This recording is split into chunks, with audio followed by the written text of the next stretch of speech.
Avant que le monde ne scande son nom, avant les records, avant les trophées, il y avait simplement un enfant qui croyait. Pas un enfant bruyant, pas un enfant arrogant, un enfant convaincu. Kylian Mbappé grandit à Bondy, une ville souvent résumée à ses difficultés. Un endroit où l'on apprend très tôt à se défendre, à aller vite, à ne pas se laisser distraire.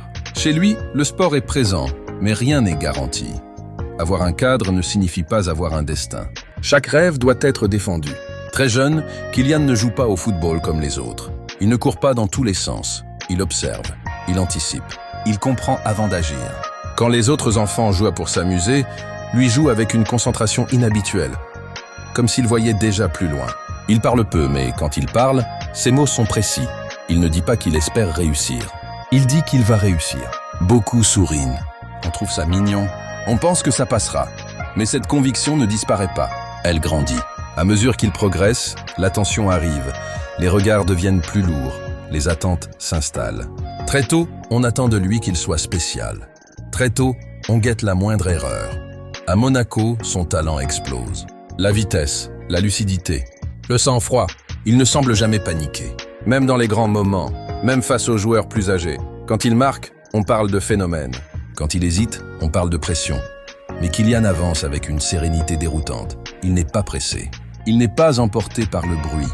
Il comprend quelque chose que peu comprennent si jeunes.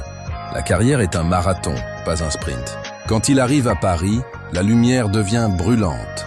Chaque geste est filmé. Chaque silence est interprété.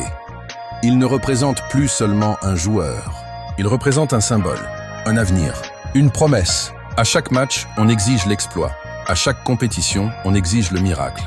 Mais derrière le talent, il y a un être humain. Un jeune homme qui doit apprendre à gérer les attentes du monde entier avant même d'avoir terminé sa construction personnelle. Les grandes compétitions arrivent, les finales, les moments où tout se joue. Dans les instants décisifs, là où beaucoup tremblent, Kylian accélère. Il ne fuit pas la responsabilité. Il l'embrasse, il marque, il tombe, il se relève, il recommence. Mais plus il brille, plus le regard du public change. L'admiration devient exigence, la patience disparaît. On oublie parfois son âge, on oublie le chemin parcouru. On ne voit plus que ce qu'il reste à accomplir. Et pourtant, il continue d'avancer sans se renier. Il choisit ses décisions avec calme. Il assume ses choix, même quand il dérange. Il n'essaie pas de plaire à tout le monde. Il reste fidèle à sa vision. Croire avant que le monde y croie, c'est accepter d'être incompris au début. C'est accepter la solitude des convictions profondes. C'est marcher quand personne n'applaudit encore. L'histoire de Kylian Mbappé ne parle pas seulement de football. Elle parle de clarté intérieure, de confiance silencieuse, de cette force invisible qui pousse quelqu'un à avancer sans attendre la validation extérieure. Parce que ceux qui attendent que le monde les autorise à rêver arrivent souvent trop tard.